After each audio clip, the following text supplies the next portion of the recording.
Terima kasih Anda masih bergabung bersama kami. Kini kita masuki segmen Create Up. Kalau bicara mengenai aktivitas melakukan survei ataupun mungkin menyebar kuesioner begitu ya. Kalau beberapa waktu yang lalu kayaknya kita secara manual gitu bikin kuesioner, kemudian di print dan juga disebar. Waktu yang lalu kapan? Kayak 10 tahunan yang lalu lah. Oh, waktu kuliah maksudnya. Iya, waktu kuliah. Oke. Kurang lebih kayak gitulah yang kita lakukan. Tapi sekarang sudah ada platform online yang membuat aktivitas penyebaran kuesioner itu menjadi lebih simpel. Nah, itu yang akan kita bahas kali ini ya di segmen Create Up dengan tema kita yaitu cara efisien penelitian berbasis kuesioner online. Untuk itu sudah tersambung melalui video conference ada Mas Dito Priyawardana, founder dari Questio. Halo Mas Dito, selamat pagi. Halo, selamat pagi. Bisa pagi Mas Wiki. Ya, terima kasih sudah bergabung bersama kami. Semoga sehat-sehat selalu ya Mas Dito ya. Alhamdulillah, semoga Baik, sama-sama. Mas Dito, bagaimana sih sebetulnya Questio atau mungkin Anda sendiri begitu melihat kebutuhan penelitian akan survei berbasis kuesioner belakangan? Ya, oke. Kalau kita berbicara mengenai penelitian ya dengan survei yang berbasis kuesioner online itu sebenarnya memang kebutuhannya sangat besar ya. Jadi kita bisa bilang baik untuk ada di bidang akademis, itu untuk mahasiswa, untuk dosen, untuk peneliti secara akademis, maupun juga untuk bidang komersial seperti yang dilakukan oleh perusahaan-perusahaan. Kalau di bidang akademis mungkin kita bisa bilang bahwa membuat skripsi gitu ya masih menjadi syarat kelulusan di banyak kampus saat ini gitu ya.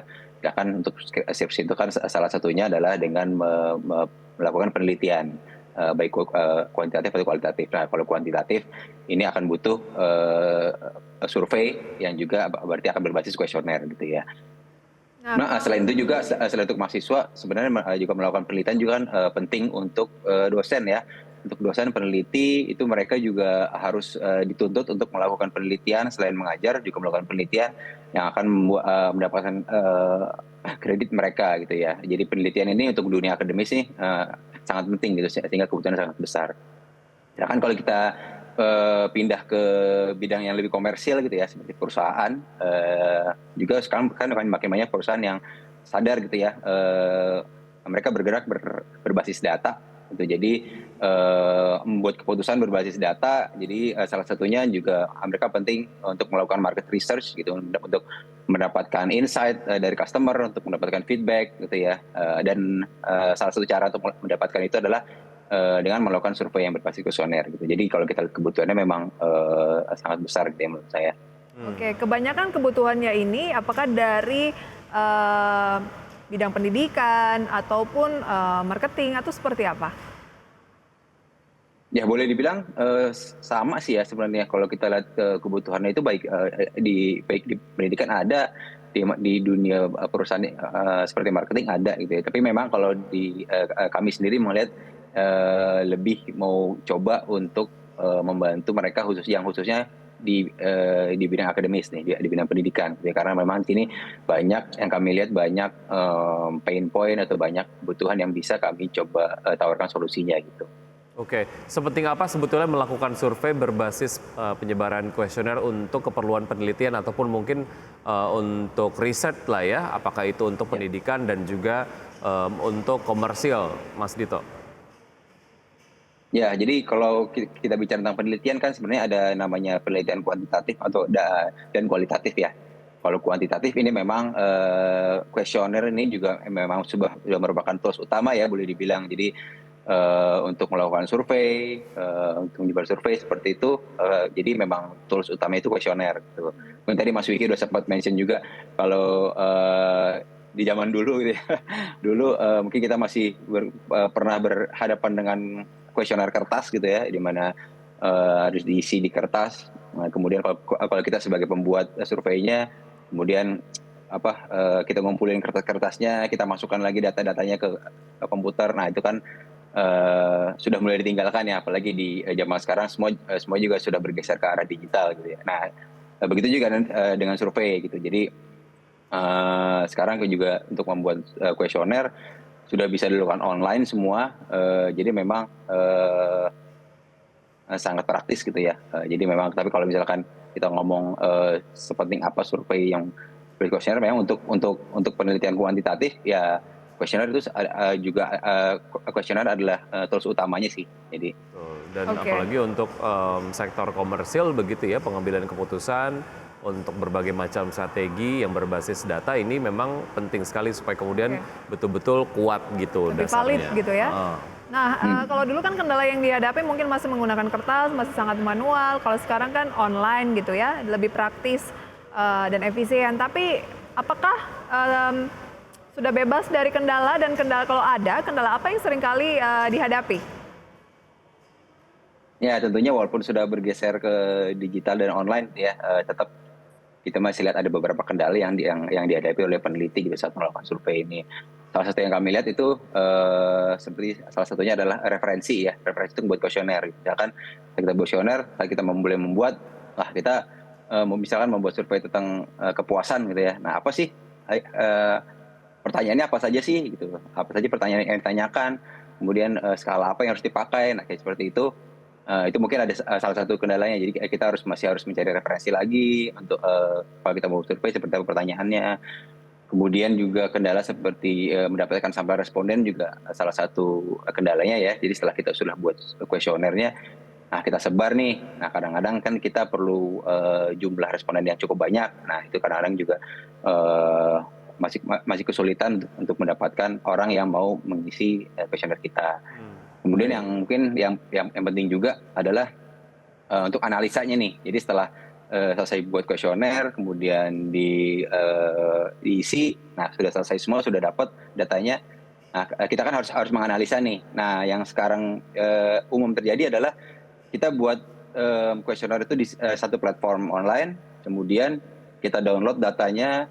Misalnya ke dalam bentuk Excel, di Excel itu masih harus kita cleaning lagi, kita bersihkan datanya sampai siap untuk dianalisa. Nah, kadang-kadang untuk membuat analisa secara statistik, apalagi kita harus pindah platform lagi. Jadi untuk dari satu membuat kuesioner sampai dengan hasilnya sudah siap untuk dianalisa itu membutuhkan kita untuk pindah-pindah kuesioner, untuk pindah-pindah platform gitu ya. Jadi cukup time consuming dan cukup menurut kami ini ada cara yang lebih efisien lagi nih. Jadi untuk bisa melakukan semuanya itu dengan lebih efisien, jadi nggak harus pindah-pindah platform. Jadi kita coba tawarkan di sini seperti itu. Baik, melihat permasalahan yang ada ataupun mungkin challenge yang ada dan juga melihat kebutuhan tadi yang seperti Anda sudah sampaikan, solusi apa yang coba dihadirkan oleh Quaesio. Kita akan bahas usai jeda berikut ini ya Mas Dito ya.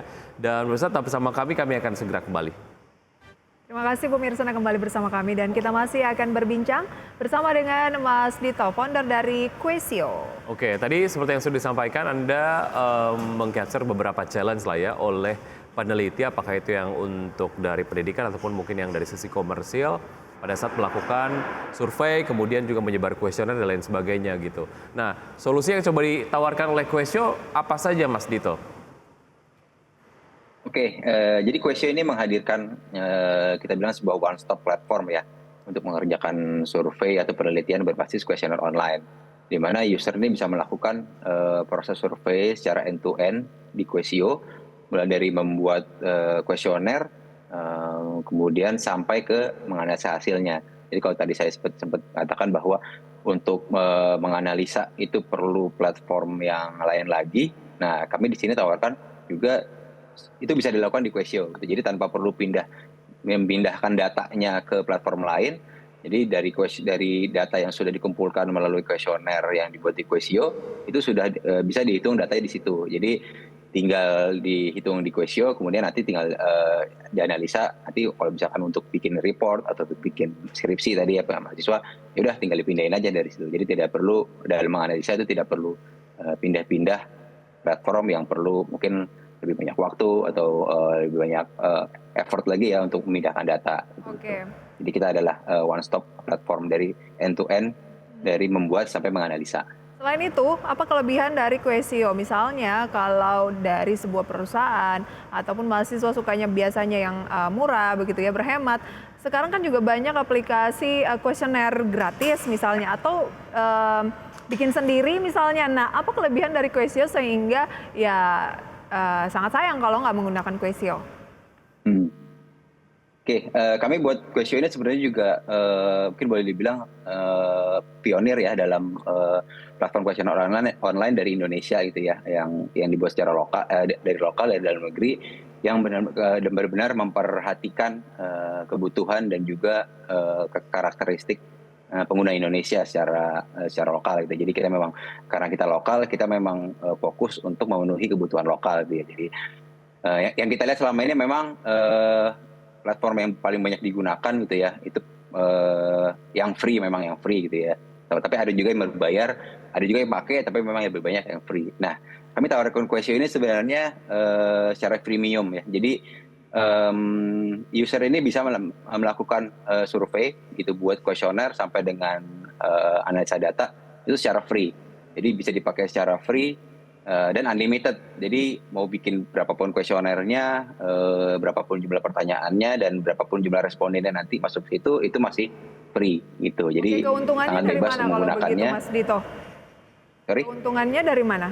Ya, nah selain itu kami tawarkan juga ada fitur premiumnya yang kami bilang. Jadi untuk perhitungan analisa statistik yang lanjutan, yang lebih kompleks, nah itu kami tawarkan juga di situ, tapi dengan paket berbayar. Jadi secara konsep mungkin tetap bisa melakukan membuat kuesioner sampai selesai, sampai datanya itu sudah ada. Tapi untuk mau melakukan analisis statistik lanjutannya itu baru kita charge bayarnya. Gitu. Jadi tidak mengkungkung user untuk bisa menggunakannya karena tetap bisa digunakan. Tapi kalau mau menikmati fitur kami yang secara premium itu baru yang berbayar. Bayar. Oke, baik. Lalu bagaimana dengan samplingnya?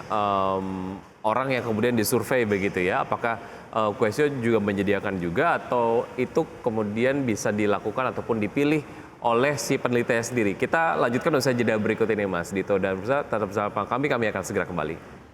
Terima kasih pemirsa, Anda kembali bersama kami dan kita di segmen terakhir, kita masih berbincang bersama dengan Mas Dito, founder Questio. Oke, untuk sampelnya ataupun mungkin audiens yang disurvei, itu bagaimana mekanismenya, Mas Dito? Apakah ada di Questio juga atau Questio membantu mencarikan atau seperti apa? Oke, saat ini di Questio memang kita belum menyediakan responden ya untuk bisa langsung engage dengan orang user yang pengen mencari. Tapi mereka dengan sangat mudah di Questio itu bisa mengirimkan linknya, itu bisa share linknya itu dengan sangat mudah, bisa melalui chat, sosial media ataupun email ya di Questio itu bisa langsung terintegrasi gitu. Jadi setelah kuesioner selesai dan sudah berbentuk link itu sangat mudah untuk menyebarkannya lewat Questio. Tapi memang masih harus mencari sendiri usernya untuk mencari respondennya seperti itu, Mas. Oke, berarti sendiri ya oleh si pelaku ataupun penelitinya begitu ya? Ya. Oke, baik. Sejauh ini kliennya sudah berapa banyak dan apa yang kemudian menjadi target Questio ke depan, Mas Dito? Ya, alhamdulillah sih ya progresnya kami sangat-sangat membanggakan juga gitu ya. Kita user Questio yang terlihat itu bahkan sudah boleh dibilang di seluruh daerah Indonesia itu ada ya, mulai dari Jawa, di Sumatera, Kalimantan, Sulawesi gitu ya. Jadi yang paling banyak memang mahasiswa, segmen mahasiswa, tapi sudah sampai kampus-kampus yang di daerah juga sudah banyak. Bahkan kita pernah lihat user kita ada dari satu kampus di Timor Leste. Jadi bahkan sudah Tapi pengguna premiumnya seperti apa, Mas Dito? nih. Apakah juga cukup signifikan? Ya, karena premium ini juga baru kita luncurkan, jadi memang mungkin masih usernya masih melihat juga. Dan karena biasanya kan untuk menggunakan premium ini mereka tuh harus selesai dulu ya.